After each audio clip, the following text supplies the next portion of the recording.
What's up, everybody? What's up, everybody? It's another episode of FIRE15. You gonna sing? FIRE15. That's right. I am Doc. And I'm PJ. The beautiful, the illustrious, the amazing. Look at her with her hair flip. Look at her. I can't. PJ, the one and only PJ. And we're back for another episode of FIRE15. That's right. If you have been enjoying these, I would ask you to Do me a favor. Maybe not one favorite, 3 favorites. It's like 3. Like, subscribe, and share. Like, subscribe, and share. Yeah. Share with somebody if it's been funny or helpful or encouraging or challenging. Anybody. All right, so today, people, men, women, ladies, gentlemen, babies, grown folks, everybody, we're going to be talking about something very interesting today. You want to introduce it? You got it. Okay, we're going to be talking about friendships. Healthy friendships. We all have friends, at least I hope.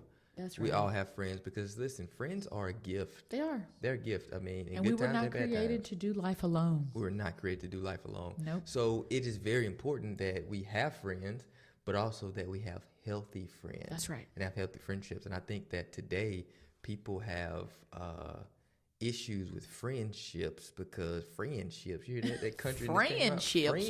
Where are you from? Friendships. Let me go get on my horse. Be like your tractor. Snake in my boots. Stop. But anyway, I think the thing with friendships is we don't allow our friendships to evolve as we evolve.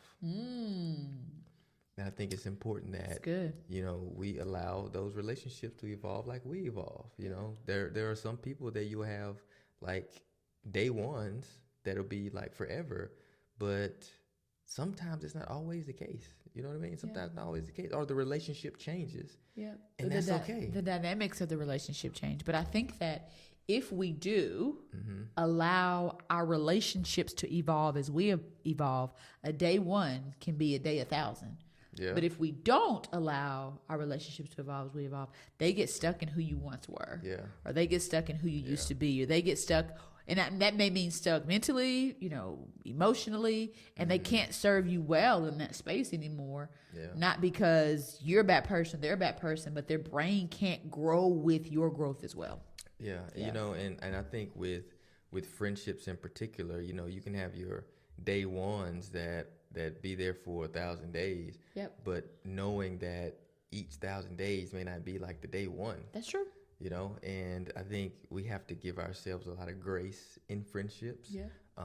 And knowing that if relationships and friendships change, that's not always a bad thing. Right.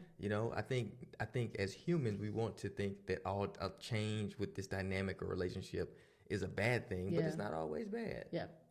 So when you think about friendships, how do you think about navigating healthy friendships? What are some of your go-tos that you must have for a healthy friendship? I think just like in a marriage relationship, communication is you have to have it. It's a non-negotiable. Let me ask you this. Are you a friend, or do you require the type of friendship where you need to talk every day? That's a good point. Because we've had this conversation before. Every day, I used to be. Okay. I used to be that friend that's like, if I don't hear from you, you ain't loyal. These friends ain't loyal. But I've grown and I've gotten a husband. That's right. I got 2 kids on the way. Man. I got a good man. And you're going to stick beside him? I am going to stick beside you. I got 2 kids on the way. We run a church. I'm an entrepreneur. And so now it just requires intentionality. Okay. I think in one season of my life, when we first got married, probably, I'm like, y'all ain't, whatever.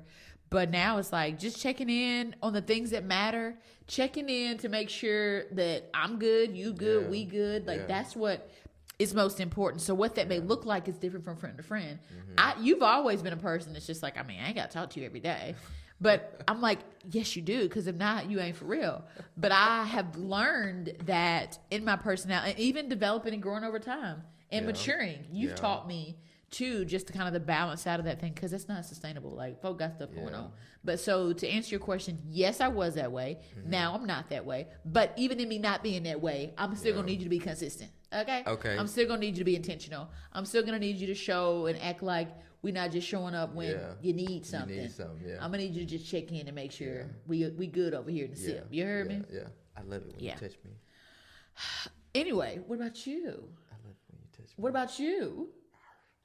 I can't. Y'all get this man. No, I've never been. Let me put it like this. I've never been one that just has to talk every day because I like being by myself. Because you're a textbook introvert. Yes, yes, I am. Through and through. But I do think that there are certain friends that I have that I do kind of talk to more frequently. Yeah. Because that's the relationship. Yeah, for sure. But it's just if I don't talk to somebody, like I got friends now that I would consider in my inner 5 circle of friends that I've probably talked to once in the last 8 months. And you probably think, well, how can you have a top 5 friend that's close to you in your soul that you can only talk to once in the last 8 months? Yeah. It's not about how often we talk. It's about when we talk, the level that we connect on. That's good. And what we talk about. You know, but I think that has to be communicated too. Yeah. Because a lot of times you go into friendship with expectation. That's true. And when they don't show up in that way, there's frustration. Yeah. So I think that you have to say like, hey, I'm good with 8 months. When we lock in, we lock in so hard. Yeah. It's such a rich, soul level relationship that I'm good on that. Yeah. But other people, that's not that rich. Or if they need something that's different from that, they gotta say that. That's true. And I've learned that the hard way. I didn't communicate, and then when things start looking weak, I'm like, this is whack. Yeah. And so then when you communicate, then that friend has to decide. Now here it is. You ready for this? Come on with it. Once you communicate what your need is in a friendship, if it does not align with the personality, the preference, the calendar, or whatever to that friend, you have to then decide how to switch those bad boys around. Yeah. And be okay with that. But some people get offended. That's true. If it's like, I need my friend to show up in this way, and this season you can't, cool, I'm not throwing you away, but I'm repositioning you in my world. Yeah. And it's not selfish to have a desire or a need or a preference in a friendship. In a marriage, you do the same thing. Right. If I don't like something that's not working, you communicate that. Yeah. And you work alongside them to fix it. You have grace. But I hope by God that you don't just be like, oh, that's your issue. You made up like that. That's your problem. No. Adjust with me. Grow with me. Yeah. And the same thing in a friendship. Yeah. If I say this is a need that I have in this season and you can't show up in that way, no harm, no foul. Be cool with how you might get moved around on the chessboard. What you think about that? I think that because people are, and this has only come because I feel that stepping into a role as pastors, you just see things differently. Facts. I think you have to. I think you have to provide a lot of grace in what you say and how you say it. I agree. And I think you have to be flexible and realize that other people have other things going on. Agreed. And so, let's just say if I have a friend that can't show up the way that I need them to show up in this way, well, don't throw them away. No, not throw them away. Yeah. And whether it's because they can't, they don't want to, and all that type of stuff. Allow them to be where they are. Right. And you take note and you just move accordingly. That's right though. Yeah. Doesn't mean I hate you. It doesn't mean that I hate you or dislike you. Yeah. But these are just things that I need, and I need to. You shouldn't have to fight for what you need in a friendship. Right. Like if I have to fight hand, tooth, and nail to extract out of you and for you to be who I need you to be, then I don't need it that bad. That's right. You know what I mean? That's right. And again, the thing is, I ain't got no hate in my heart. Right. Yeah. That's okay. I think it's the that's okay part for me. Yeah. Are you okay with that being okay? But then as you pivot and as you adjust and as you there's not an anger or a frustration or a foulness in your heart. Right. You're just okay, that's where they are. Yeah. That's what they offer. Yeah. This is what I need. I don't think I can compromise what I need. I don't think I'm being selfish. I'm just being honest with myself. Yeah. And I think that we'll adjust accordingly. So when they circle back, how they circle back, you love them, you embrace them, you pray for them, you cover them, you protect them, you enjoy them. Right. But in your heart, there may have been a transition, and that's okay. Yeah. That's okay. And I think that to be a good friend, so I think to have a good friend, you have to be a good friend. Agreed. And in order to be a good friend, one thing that I found that is the most important to not have any barriers in your friendship is to make sure, come on, Holy Ghost. Here we go. That your heart is clear. That's good. You cannot be a good friend. Come on.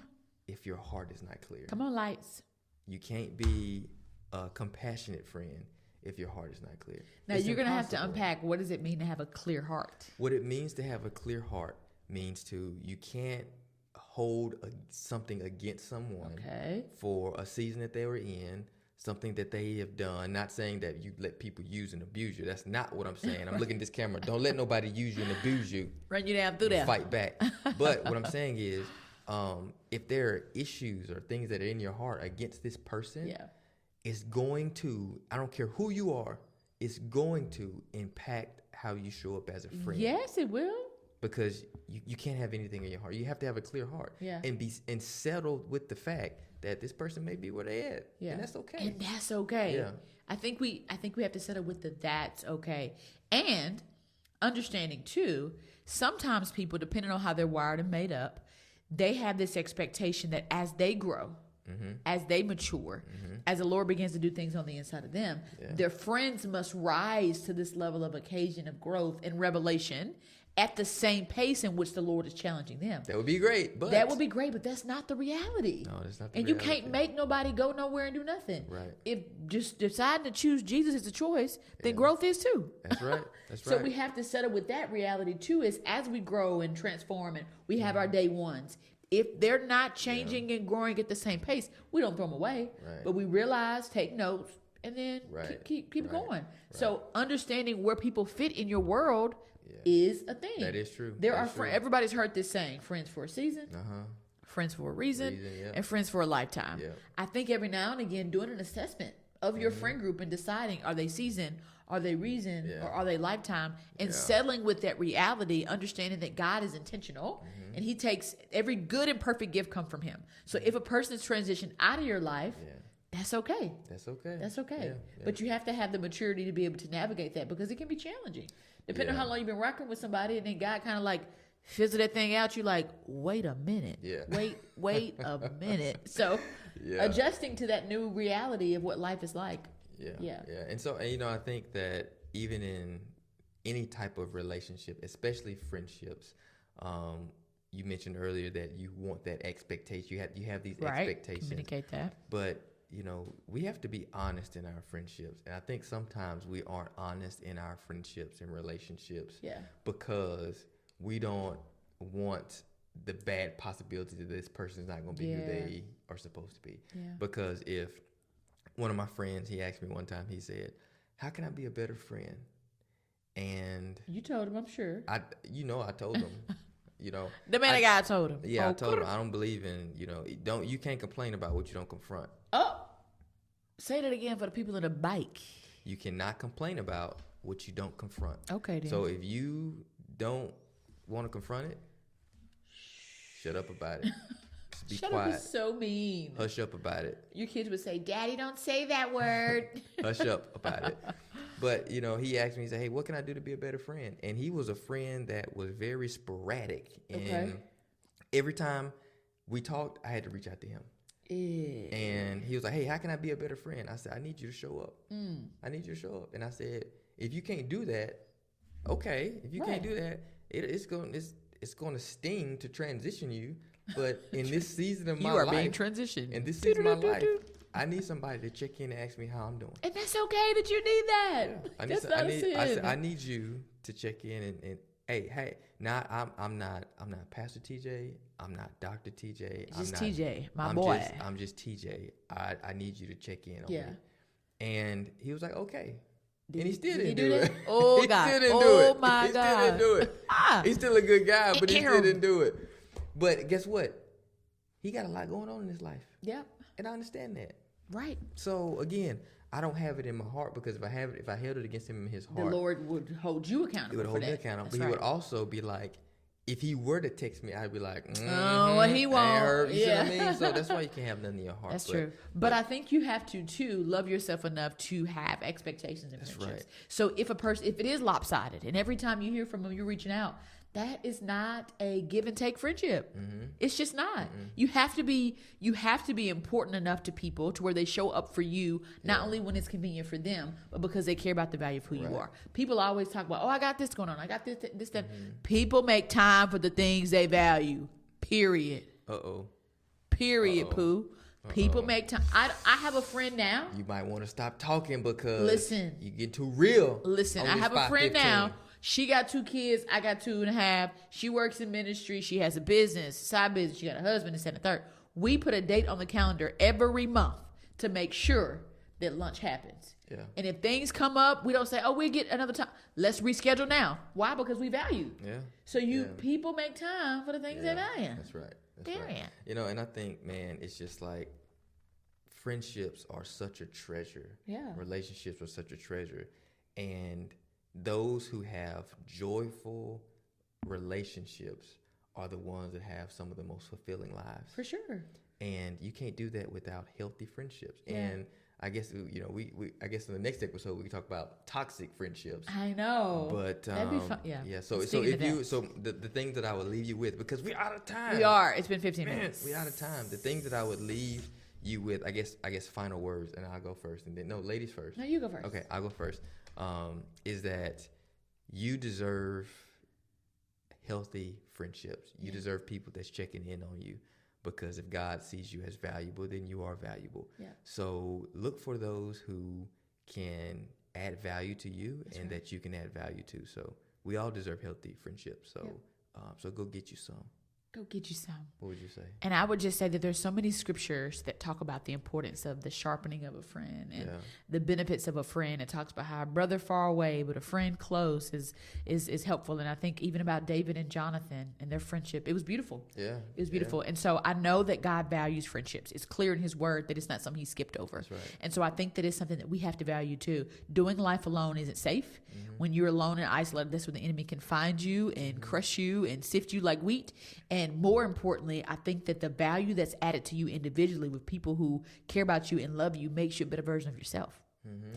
That glorifies God, that honors him, that propels the kingdom. Yeah. And so if you've been hurt by a friend, don't let that one situation sour friends altogether and make you feel like you can't trust people, because there is hope, there is restoration, there is forgiveness, and there are some good friends out there who will be valued, who will be blessed, honey, to have you in their life. So that's right. Go find healthy friendships. That's right. Because I know I'm a good friend. Hey. And I know my friends are blessed. Hey. Because I'm up in their life. Up in their life. But I'm also blessed because they are mine too. Yep. So. That's it. It's 15. It's over 15. Listen, if this has blessed you, if it has encouraged you, if it has made you laugh, if it has made you reflect, if it has made you wonder, do one thing. Share it with somebody else. Yep. Until next time, people. We love you. Bye. And there's nothing you can do about it.